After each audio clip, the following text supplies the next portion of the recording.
Paz y bien, los saluda Fray Javier del Ángel de los Santos, franciscano, teólogo biblista. Bienvenidos a mi canal de YouTube, Verbum Dei.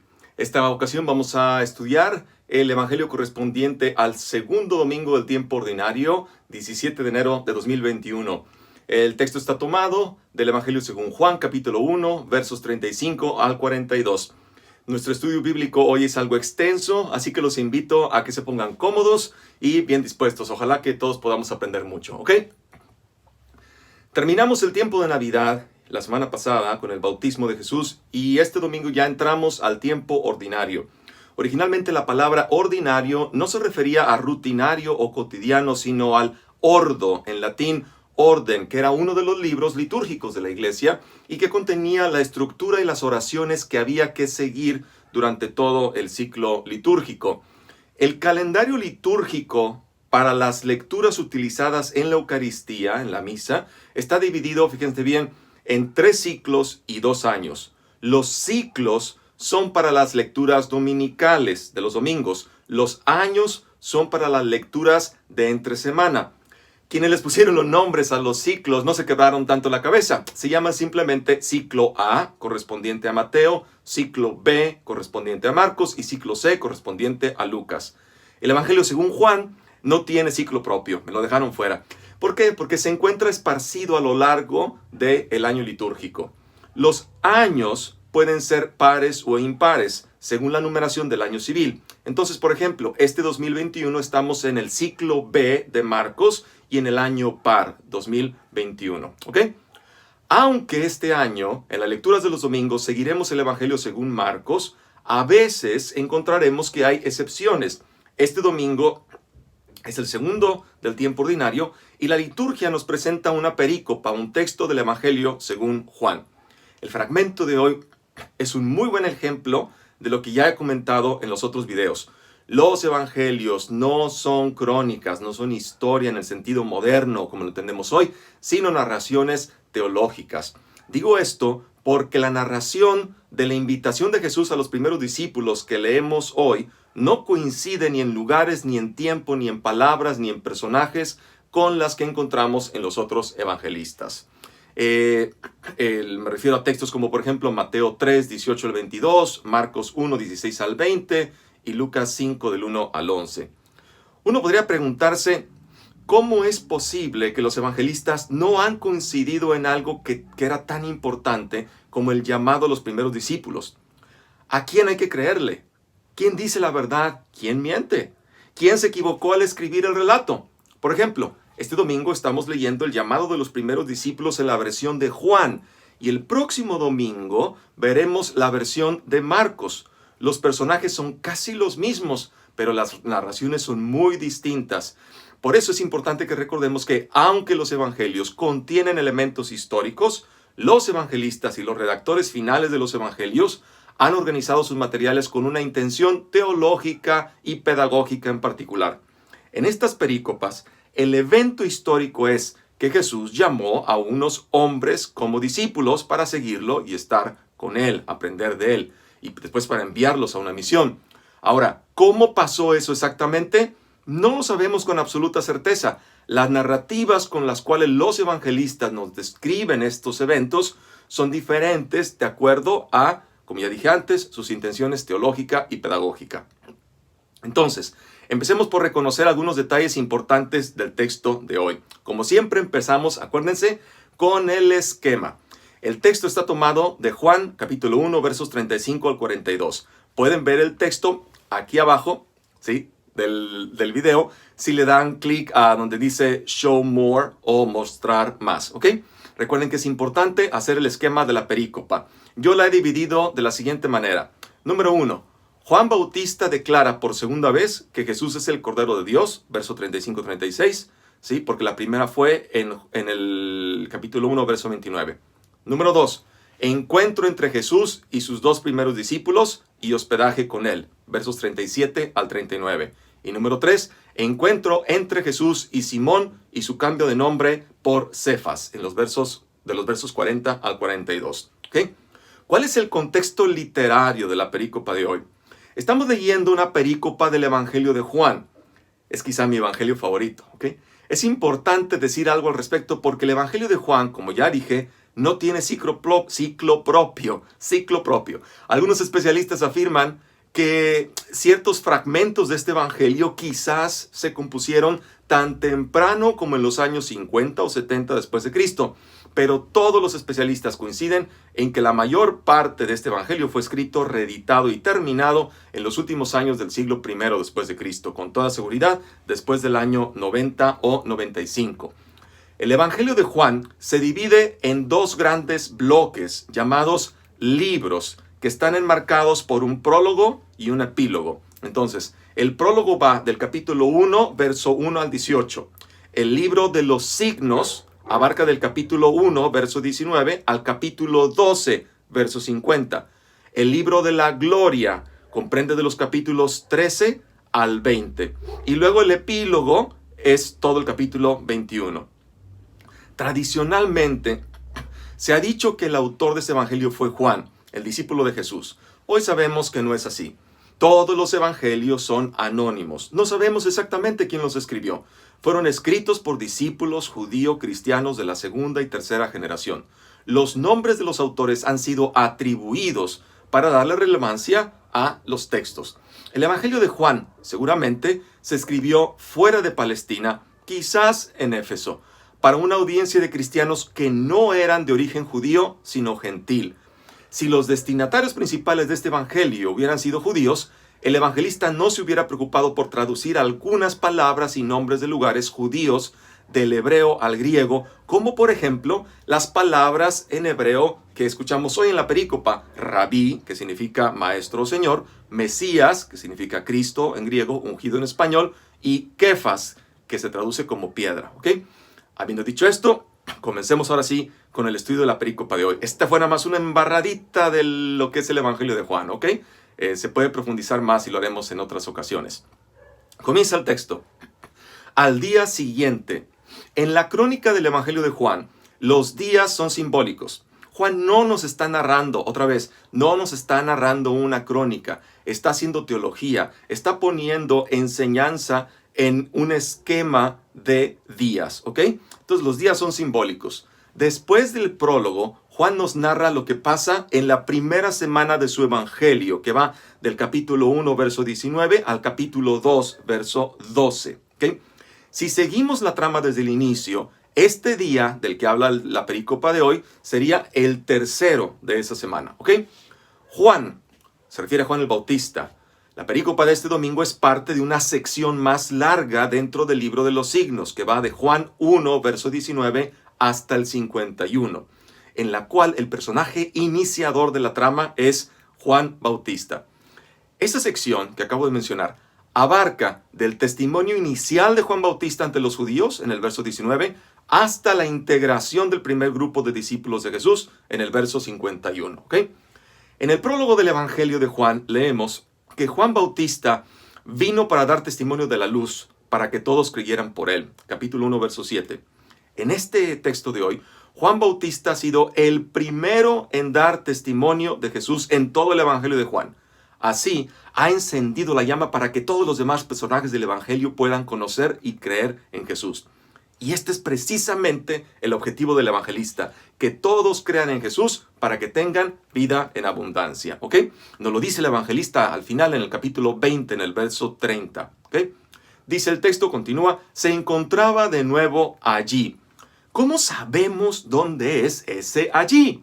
La respuesta no está en esta perícopa, sino unos versitos antes, en el verso 28. Dice, están en Bethsabara, al otro lado del río Jordán, donde estaba Juan bautizando. Capítulo 1, verso 28. ¿Ok? Las expresiones al otro lado del Jordán y al otro lado del mar de Galilea, por ejemplo, son designaciones geográficas para indicar la tierra de paganos o gentiles. En efecto, Bethsabara estaba fuera de Palestina, hacia el este, en la región de Perea, cruzando el río Jordán hacia el este. Y este lugar donde Juan Bautista está bautizando tiene una significación simbólica muy importante. Aquí va. Bethsabara significa lugar de paso. ¿A qué paso se refiere? En el capítulo 3 del libro de Josué se nos narra el paso del pueblo hebreo de oeste a este a través del río Jordán hacia la tierra de Canaán. En Josué, en el libro de Josué, capítulo 3, verso 16, dice que el pueblo pasó el río Jordán enfrente de Jericó. Ese lugar era reconocido como el lugar de paso por antonomasia, el lugar recordado en la memoria colectiva de Israel como el sitio donde los hebreos pasaron para introducirse en la tierra de Canaán, donde habrían de establecerse. Los judíos que iban a ver a Juan para bautizarse, fíjense muy bien, tenían que salir de Israel, considerada como tierra de injusticia en el Evangelio de Juan, entrar a una región desértica del otro lado del Jordán, en la región de Perea, al despoblado, ser bautizados ahí y luego pasar otra vez el río Jordán para reingresar a Israel como un nuevo pueblo, con la convicción de vivir como convertidos a un modo de vida justo. Todo eso implicaba, ¿no? Juan Bautista estaba recreando una especie de nuevo éxodo. Israel se había convertido en una tierra de esclavitud de la cual era necesario salir para regresar a ella convertidos a fin de transformarla de acuerdo al plan original de Dios. Pues bien, Jesús va a dar un paso todavía más adelante. Jesús, el ungido con el Espíritu Santo, tal como aparece en los versos 32 y 33 de este Evangelio, bautizará también con ese mismo Espíritu. En el verso 33 se nos dice esto. ¿Para qué? Para inaugurar el nuevo pueblo de Dios, ¿sí? Que pasará de la muerte a la vida y que habitará no en una tierra física, sino que habitará y permanecerá en y con Dios. Esto lo explicaré más adelante, ¿ok? ¿Ven por qué es importante poner atención a la geografía? Porque en la geografía muchas veces encontramos claves teológicas que nos ayudan a entender mejor el texto, ¿ok? En ese lugar, sí, en Betabara, es donde se encuentra Juan el Bautista. Se piensa que Betabara quizá estaba a la misma altura de la ciudad de Jericó, que se encuentra, por supuesto, dentro del territorio de Israel, ¿ok? Continúa el texto. Con 2 de sus discípulos está allí Juan. Estos 2 discípulos son Andrés, se nos dice su nombre en el verso 40, y uno anónimo, no sabemos quién es. Todos los evangelios coinciden en que Juan Bautista tenía discípulos. Lo más seguro es que eran un grupo distintivo que habían sido bautizados por Juan. Por los otros evangelios, los llamados sinópticos, Mateo, Marcos y Lucas, sabemos que los discípulos de Juan Bautista observaban algunas prácticas religiosas peculiares, tales como ayunos, ¿sí? Oraciones propias. Y más adelante, en el Evangelio de Juan, en el capítulo 3, versos 25 al 26, se nos narra cierta rivalidad entre los discípulos de Juan Bautista y los discípulos de Jesús a causa del bautismo, ¿ok? Textos como Marcos 6:29 y Hechos 19:3 nos narran la presencia de estos discípulos después de la muerte de Juan Bautista. Y aquí hay una pregunta interesante. Fíjense, si Juan Bautista testimonió y señaló a Jesús como el esperado, de quien él era solo el precursor, ¿por qué algunos de sus discípulos no siguieron a Jesús y se quedaron con Juan? Una respuesta plausible, posible, es que los relatos sobre Juan y Jesús fueron escritos en retrospectiva para tratar de vincular a Jesús en continuidad con Juan, que fue un profeta extraordinario, de acuerdo a fuentes tanto bíblicas como extrabíblicas, ¿ok? Otra posible respuesta es que Jesús fue, por algún tiempo quizás, un seguidor o discípulo de Juan. Por ello fue a bautizarse con él. Pero después inició su propio camino de manera independiente. Juan pudo haber tenido ciertas expectativas del ministerio de Jesús, pero conforme pasaba el tiempo, las vio frustradas. Así se deja ver en 2 pasajes donde Juan Bautista manda a sus discípulos a preguntarle a Jesús, ¿eres tú el que ha de venir o debemos esperar a otro? ¿Sí? En Mateo 11:3 y Lucas 7:19. La verdad es que hasta hoy no hay una respuesta satisfactoria. Lo que los evangelios nos dejan ver es que tanto Juan Bautista como Jesús fueron maestros que tuvieron discípulos, los cuales llevaban un cierto estilo de vida con sus propias prácticas éticas y rituales. ¿Ok? Continúa el texto. Juan Bautista, fijándose en Jesús que pasaba. El verbo griego emblepo aquí Emblepo significa mirar con penetración y discernimiento, de forma que se conoce la realidad de la persona. ¿Okay? Eso hace Juan cuando mira a Jesús y dice, he ahí el Cordero de Dios. En la perícopa de hoy, el evangelista ha concentrado algunos de los principales títulos atribuidos a Jesús en su evangelio, aunque retrospectivamente. El primer título que encontramos es Cordero de Dios en el verso 36. El segundo título es Rabí, el grande, el maestro, el Señor, en el verso 38. Y el tercer título es Mesías, Cristo, ungido, en el verso 41. Los tres títulos, fíjate bien, tienen que ver con un tema central en los evangelios: la liberación plena, integral del ser humano. ¿Ok? Veamos el primer título, Cordero de Dios. Unos versos antes, Juan Bautista se ha referido a Jesús como el Cordero de Dios que quita el pecado del mundo, en el capítulo 1, verso 29. Aquí lo vuelve a decir, pero sin la segunda parte de la frase. El evangelista ha tomado una imagen del libro del Éxodo, en el capítulo 12, verso 13, donde se nos narra cómo el Cordero Pascual, cuya carne proveería la energía para emprender el camino para salir de Egipto, y cuya sangre sería la señal de protección en los dinteles de las puertas, para que ninguno de los que están adentro de la casa, incluyendo los primogénitos, murieran. ¿Ok? Decir que Jesús es el Cordero de Dios significa que Él viene a realizar un nuevo éxodo, un nuevo paso, una nueva salida hacia la libertad. Jesús, quien bautiza con Espíritu Santo, será también quien alimente al pueblo para fortalecerlo en su salida, en su éxodo. ¿Cuál éxodo? El éxodo que nos va a narrar Juan, de las tinieblas a la luz, del pecado a la gracia, de la esclavitud a la libertad, de la muerte a la vida. ¿Te fijas? Qué bonito. El mensaje de Jesús, si se vive con integridad, da la fuerza para superar el éxodo de la vida. ¿Ok? Hablaremos de los otros dos títulos más adelante. Los dos discípulos le oyeron hablar así y siguieron a Jesús. Lo siguen de inmediato, sin reflexionar demasiado. Dejan al que anuncia, Juan, para irse con el anunciado, Jesús. En griego, hay que poner atención aquí a las palabras. Recuerden, todos los textos del Nuevo Testamento están escritos en griego común o griego koiné. ¿Ok? En griego, oír se dice akouo y seguir se dice akolutheo. ¿Ok? Akouo, oír, akolutheo, seguir, para que te las vayas memorizando. Estos verbos tienen que ver con el discipulado. El verbo seguir aparece en la perícopa 3 veces, en los versos 37, 38 y 40. Seguir se refiere no solo al significado físico de caminar en la misma dirección de alguien más, ir detrás de alguien. En los evangelios, el verbo seguir es el término por excelencia que significa la entrega y adhesión personal a un maestro y a su mensaje en actitud de discípulo. Entonces, los auténticos discípulos, fíjate la clave que nos está dando aquí Juan, son los que oyen con atención y se ponen en marcha para seguir al maestro, aprendiendo y poniendo en práctica su enseñanza. ¿Okay? Toda esta perícopa hasta el verso 51 tiene como tema central el seguimiento de Jesús, el discipulado.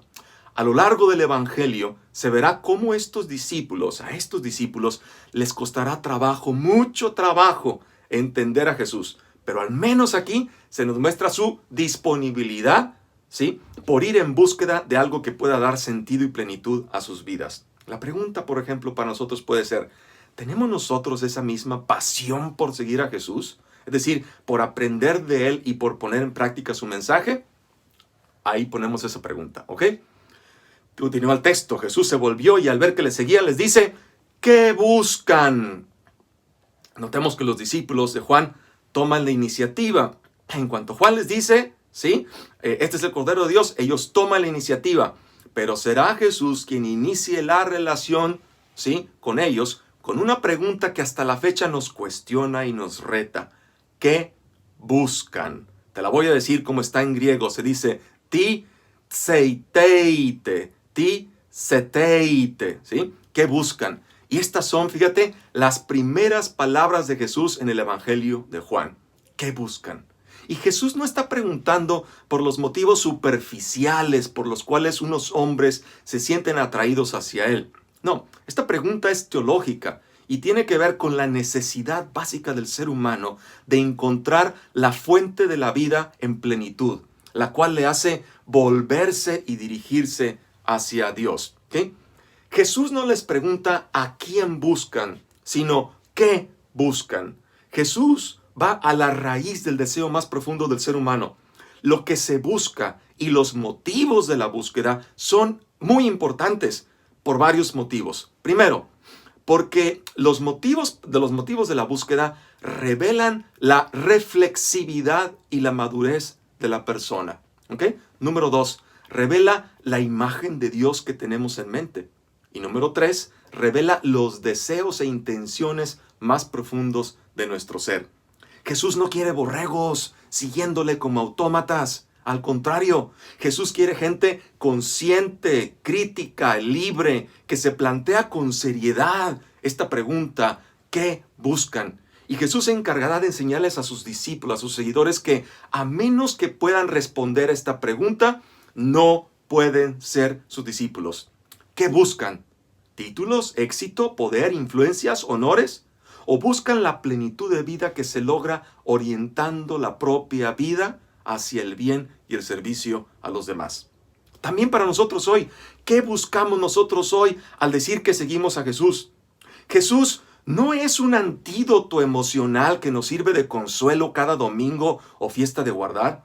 La relación con Jesús no consiste en la práctica de un conjunto de ejercicios piadosos o rituales. Al contrario, el mensaje de Jesús es tremenda y profundamente transformador, revolucionario, contracultural. Por eso requiere de nosotros reflexividad y madurez para saber si estamos dispuestos a entrar en una relación auténtica y madura con Dios que nos revela la verdad de nuestro propio ser. ¿Cuál es esa? Hemos sido creados por amor y para amar. Si nos tomamos eso en serio, que hemos sido creados por amor y para amar, entonces la relación con Jesús nos puede transformar y nos puede permitir alcanzar la plenitud de nuestra propia vida mediante el amor y el servicio a los demás. ¿Ok? Hay mucho que meditar ahí. ¿Ok? Ellos le respondieron, Rabí, que quiere decir maestro. Aquí aparece el segundo título aplicado a Jesús en esta perícopa. La palabra hebrea rabí significa literalmente mi grande y se aplica por extensión a alguien que es Señor o Maestro. El uso de esta palabra en el Evangelio de Juan es muy interesante. No tenemos testimonios en la literatura judía antes del año 70 después de Cristo, de la destrucción del templo, de que el título rabí se antepusiera al nombre de ningún sabio de la época. La epístola de Sherira Gaón, escrita en el siglo X después de Cristo, dice que la primera persona que llevó el título de rabí fue Gamaliel, que vivió a mediados del siglo I después de Cristo. Este dato concuerda con los testimonios de que la escuela judía establecida en la ciudad de Yamnia, después de la destrucción del templo en el año 70 después de Cristo, fue la primera que usó el título rabí para designar a los doctores de la ley ordenados. Si esto es cierto, entonces es muy poco probable que Jesús haya recibido el título rabí durante su vida terrena. Juan le estaría aplicando a Jesús retroactivamente un título que se volvió común solo años después, justo cuando las comunidades cristianas joánicas, ¿sí? las de Juan, que experimentaron a Jesús como un verdadero gran maestro, rabí, estaban tratando de vivir sus enseñanzas con sinceridad y coherencia. ¿Okay? El mensaje de Jesús, el rabí, es un mensaje de liberación. Él ha venido para que tengamos vida abundante mediante el amor. Y así se los hizo saber a sus seguidores. Cuando les dice, el único mandamiento, la enseñanza de Jesús, el rabí, es amarnos unos a otros. Y esa será la única señal o distintivo por el cual todos sabrán que somos sus discípulos, tal como aparece en Juan 13, 34, 35. Para nosotros hoy, ¿es eso lo que tenemos en mente cuando pensamos en Jesús como rabí, como maestro? Porque todo lo demás que no coincide con eso, por más piadoso y bonito que parezca, no pertenece a la enseñanza de Jesús. No es evangelio. ¿Okay? Muy atentos ahí. Luego le preguntan a Jesús, estos dos discípulos, Andrés y el discípulo desconocido, le dicen, ¿dónde vives? Y él le respondió unas palabras hermosísimas, vengan y lo verán. Vengan y lo verán. Se dice en griego, ergesce kai opsesce. Ergesce kai opsesce. A mí me encanta cómo suena en griego, ¿no? Llegamos al centro de la perícopa de hoy. Ahora sí, los discípulos se declaran dispuestos a entrar en una relación íntima con Jesús. Por eso le preguntan, Maestro, ¿dónde vives? En aquella época era común que los discípulos vivían siempre día y noche con el propio Maestro. La clave para entender el pasaje es esta. Cuando los discípulos le preguntan dónde vive, Jesús no responde indicando un lugar físico, sino los invita a hacer una experiencia de vida. ¿Cómo lo sabemos? Pongan atención a lo que sigue.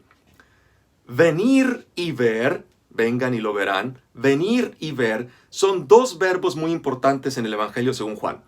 El tema de venir a Jesús se usa para describir la fe en Jesús.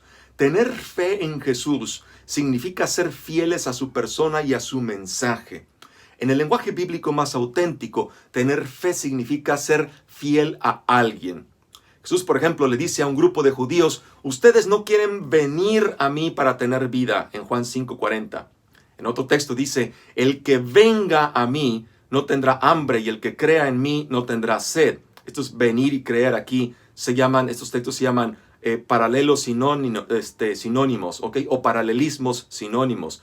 Venir a mí y creer en mí, ¿ok? En Juan 6:35. En otro texto, todo el que me dé el Padre vendrá a mí, y el que venga a mí no lo echaré fuera. ¿Sí? En Juan 6:37. En otro pasaje, todo el que escucha al Padre y aprende, viene a mí. En Juan 6:45.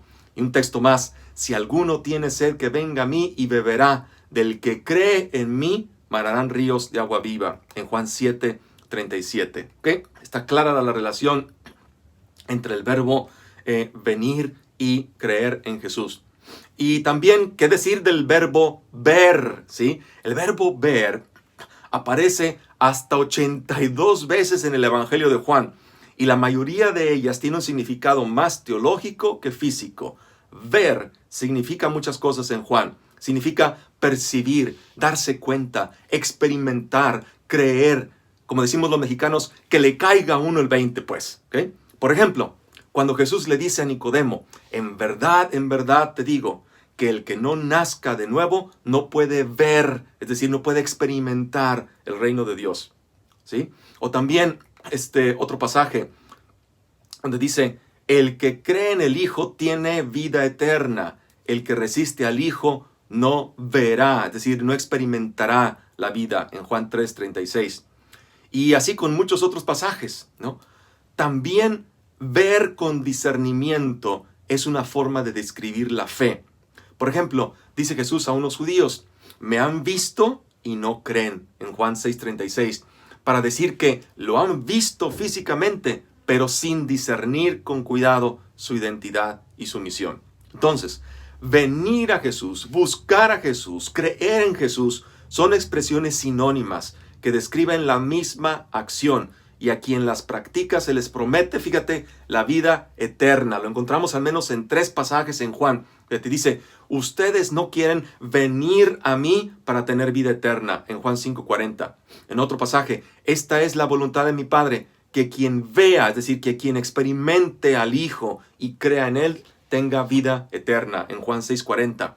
Y un verso más, en verdad les digo, que quien cree tiene, fíjate el verbo en presente, tiene desde aquí, desde ahora, vida eterna, en Juan 6:47.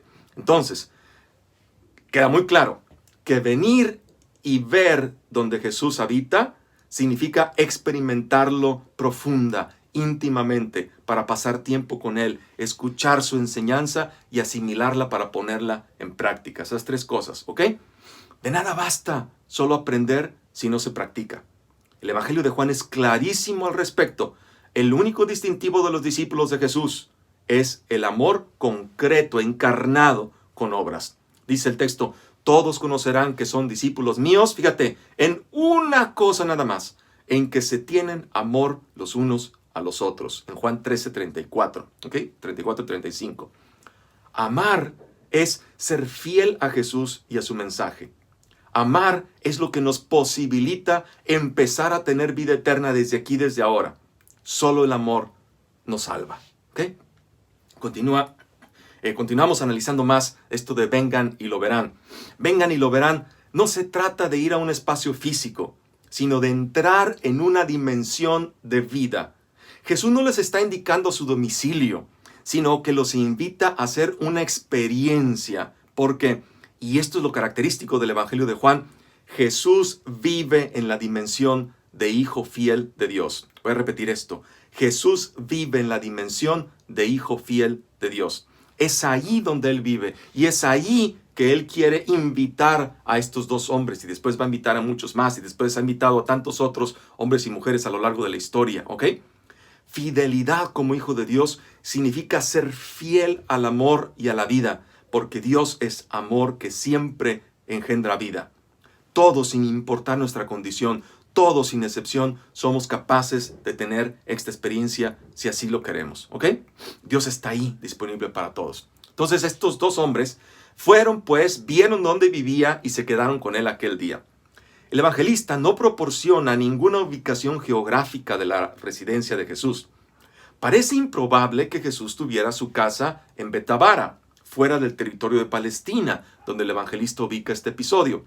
La traducción que hemos leído de la frase es la más común, pero no es la más correcta. La frase se traduce mejor así. Recuerden ustedes que cuando comento, estamos estudiando el Evangelio, estoy tomando del texto primitivo en griego, ¿ok? Tal como lo tenemos en los manuscritos más autorizados, ¿ok? La frase se traduce mejor así. Fíjate, fueron pues, vieron dónde vivía y se quedaron a vivir en su presencia aquel día. El lugar de habitación de Jesús tiene una significación más teológica que geográfica. También esta frase se puede traducir como fueron pues, vieron dónde habitaba y se quedaron a habitar en su presencia aquel día. ¿Ok? Hay aquí un verbo que es muy importante en la teología joánica, la teología de Juan.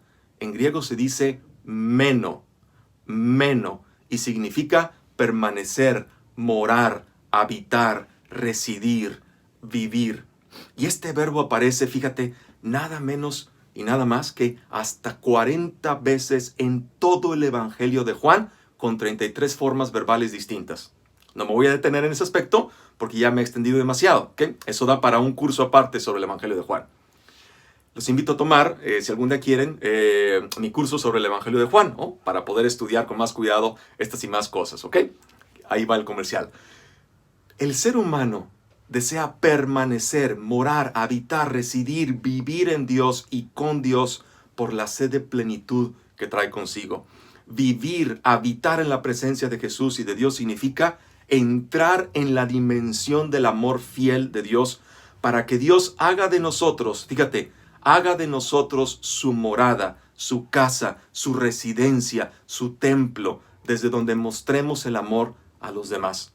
Quedarse a vivir, quedarse a habitar en la presencia de Dios, significa que estamos disponibles para que Dios nos capacite, nos habilite, nos dé la posibilidad de ser sus hijos, tal como ha dicho Juan en el prólogo, en el capítulo 1, verso 12, para ser santuario, templo visible de su amor. Atentos a la segunda lectura de hoy que habla de eso, ¿ok? Del Espíritu Santo, cómo habita en nosotros. Vivir en la presencia de Dios significa vivir amando. Vivir en la presencia de Dios significa vivir amando. El Evangelio de Juan es como teología en poesía. Con un hermoso lenguaje, Juan está aquí describiendo el proceso del discipulado. Venir, ver, habitar. Venir, ver, habitar. Con esta escena, el evangelista da una muestra de la realidad que ya está viviendo su comunidad, a la que invita a mantenerse fiel a esa experiencia. Venir, ver, habitar. Para nosotros hoy, una pregunta que nos podemos hacer es, ¿estamos propiciando esta experiencia de Dios en nuestra vida, en nuestras comunidades eclesiales? Cuando hablamos de Dios, ¿Hablamos desde las ideas, desde las doctrinas, desde las definiciones de diccionario o de catecismo? ¿O hablamos desde la vida, desde la experiencia vital? Y esa experiencia, la experiencia del amor concreto, es la mejor que podemos ofrecer. Esa es la que de verdad da testimonio de nuestra fidelidad a Dios. Y esa es la que puede contagiar a los demás nuestra fe. ¿Ok? Continuamos. El evangelista subraya que era la hora décima, es decir, alrededor de las 4 de la tarde. En el mundo de Jesús, el día tenía 12 horas y la noche 12 horas. Día eran las horas en que había luz del sol. Noche eran las horas en que había ausencia de luz. Lo que nosotros hoy conocemos como día, es decir, el conjunto de 24 horas, en aquel entonces no empezaba a las 12 de la noche. El día empezaba cuando se ponía el sol, alrededor de las 6 de la tarde. El evangelista no nos está diciendo, el evangelista nos está diciendo que ya está por acabarse el día. Si son alrededor de las 4, faltan 2 horas nada más para que acabe el día, ¿ok? Ya está por acabarse el día y está iniciando un día nuevo, el día de la nueva creación, de la realización del proyecto de Dios sobre la humanidad, donde el ser humano es capacitado para ser hijo de Dios y tener vida abundante. Ese es el día que va llegando, ¿ok? El evangelista continúa diciendo, Andrés, el hermano de Simón Pedro, era uno de los 2 que habían oído a Juan y habían seguido a Jesús. Entra en escena este personaje controvertido, Simón, apodado Pedro, del cual iremos viendo su evolución hasta el final del Evangelio de Juan.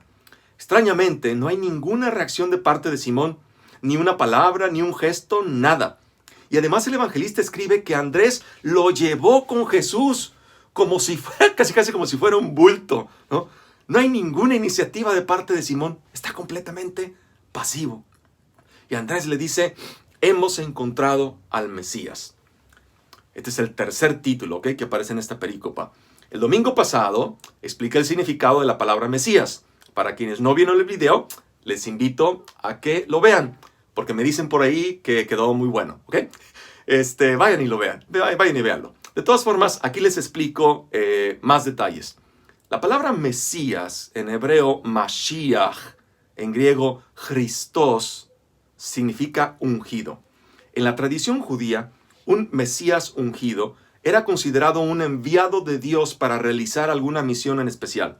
Por ejemplo, los reyes eran ungidos con aceite el día de su designación, nombramiento o coronación, como David, que fue ungido por Samuel, para eventualmente, años más tarde, convertirse en rey de Israel, en el primer libro de los Reyes, capítulo 16, versos 12 y 13.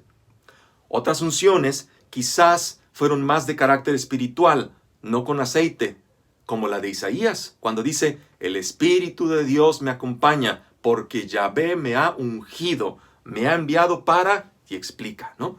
Isaías 61, versos del 1 al 2. Incluso, fíjate bien, Ciro, rey de Persia, un no judío, un gentil, es llamado Mesías, Cristo ungido, ¿ok? Por el mismo profeta Isaías, debido a que él en el siglo VI a.C. emitió el edicto que liberó a los judíos de su exilio y les permitió regresar a la tierra de Israel. ¿Okay?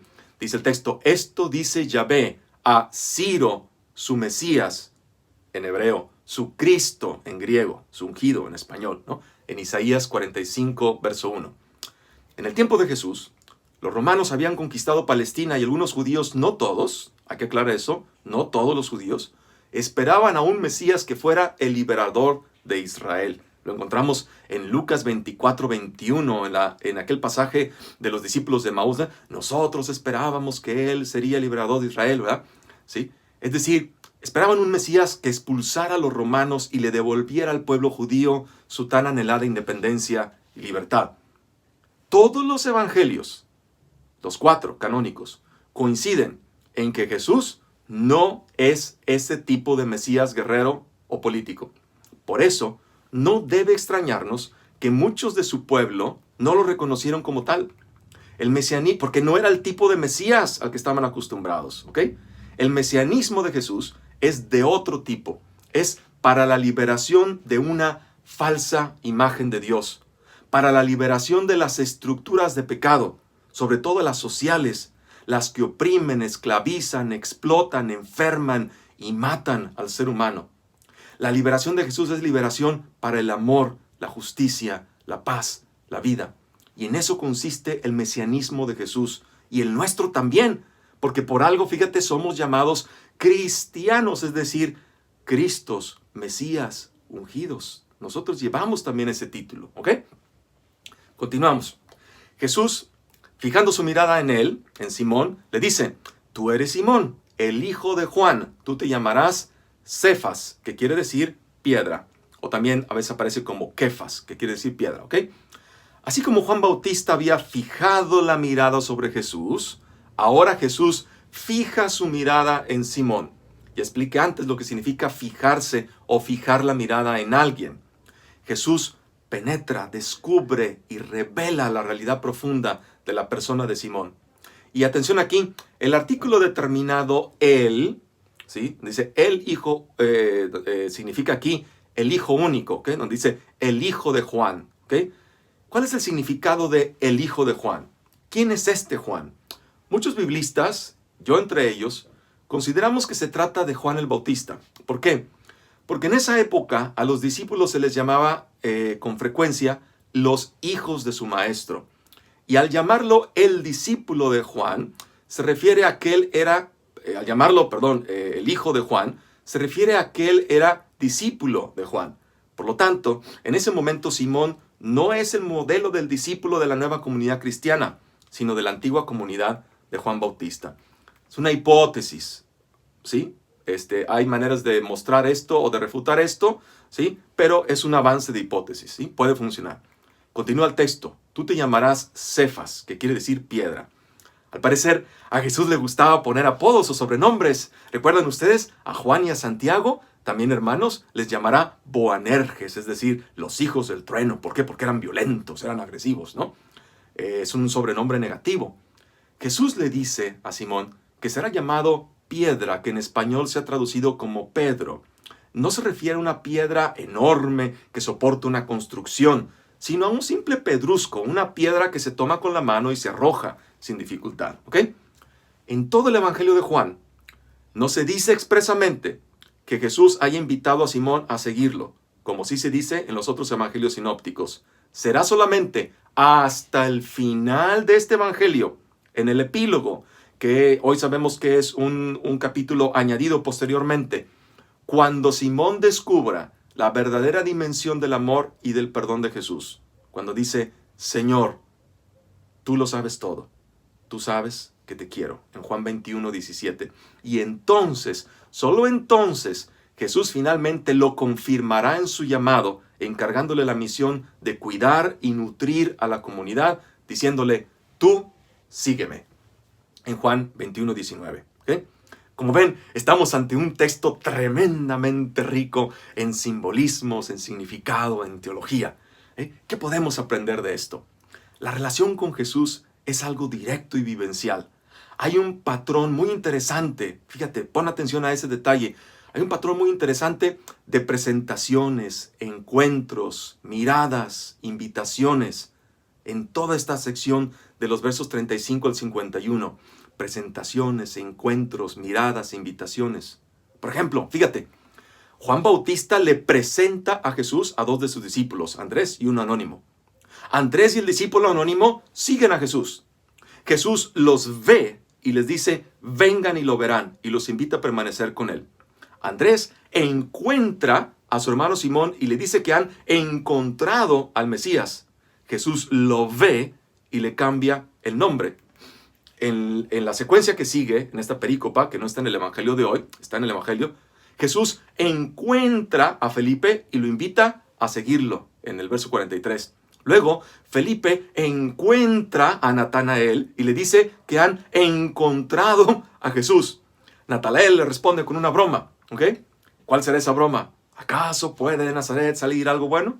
Y Felipe le dice a Natanael lo mismo que Jesús le ha dicho a Andrés y al discípulo anónimo: ven y lo verás, en el verso 46. Luego, cuando Natanael conoce a Jesús, le dice: te vi debajo de la higuera. Y Jesús le dice: has de ver cosas mayores. ¿Te fijas? El evangelista nos está enseñando cómo se hace comunidad con Jesús. El evangelista nos está enseñando cómo se hace comunidad con Jesús. A Jesús no se le conoce mediante dogmas o doctrinas o leyes, por muy intrincadas, venerables y respetables que se les considere. ¿Sí? Esas son formulaciones que intentan de alguna manera rasguñar el misterio, ¿no? Pero a Jesús no se le conoce de esa manera. Tampoco se le conoce, hablo de conocer en el sentido bíblico. Conocer en el sentido bíblico significa tener una relación íntima, personal, directa con otra persona, ¿ok? A Jesús tampoco se le conoce aprendiendo mucho de teología o de Biblia. Eso quizás ayuda, pero no es lo esencial. A veces incluso eso puede estorbar más que ayudar. A Jesús se le conoce mediante una experiencia personal directa, pero fíjate, también en comunidad. Se hace comunidad cuando compartimos con los demás el gozo de haber encontrado lo que nos da plenitud. ¿Se acuerdan de la pregunta? ¿Qué buscan? Que les hizo Jesús a los 2 discípulos. ¿Qué buscan? Muy bien, lo que buscamos es importante, porque cuando lo encontremos, estamos invitados a compartirlo con los demás, que es exactamente lo que están haciendo los discípulos en estos textos, ¿ok? Lo que busco no es solo para mí, es también para ser compartido en comunidad. Recuerda esto: presentaciones, encuentros, miradas, invitaciones. Dios sigue presentándose a nosotros, encontrándose con nosotros, mirándonos, preguntándonos, ¿qué buscas? E invitándonos, ven y lo verás. Y Dios hace todo eso cuando la gente se encuentra, cuando presentamos a Jesús a otra gente, cuando miramos con atención y profundidad a otra gente para descubrir y valorar lo que realmente son. Cuando invitamos a otra gente a venir y ver, a tener una experiencia viva con Dios mediante el amor. Eso es lo que vivieron los 2 discípulos esa tarde y todo el día siguiente. Por eso pueden decir, hemos encontrado al Mesías. Jesús se irá encargando de purificar las intenciones y expectativas de estos discípulos, ¿ok? A lo largo del resto del Evangelio. Pero por lo pronto, ya están ahí. Y su anhelo de vida no se verá defraudado. Ni tampoco el nuestro. ¿Ok? Muy bien, hasta aquí. Mi contribución ha sido un estudio extenso, yo lo sé. Hay que rumiarlo, ponderarlo mucho y muchas veces, ¿ok? Espero que les haya sido de utilidad. No se les olvide enviarme sus preguntas a la dirección de correo electrónico que ya conocen. Y si no la conocen, aquí se las digo: verbumdayofm@gmail.com, o también por el sitio Facebook, @verbumdayofm. Recuerden darle like o me gusta al video, compartir, suscribirse, darle clic a la campanita para que cuando suba un nuevo video ustedes estén enterados. Y también inviten a otros a que nos acompañen a estudiar la Biblia con nosotros. Por hoy es todo. Nos vemos la próxima semana. Les deseo paz y bien.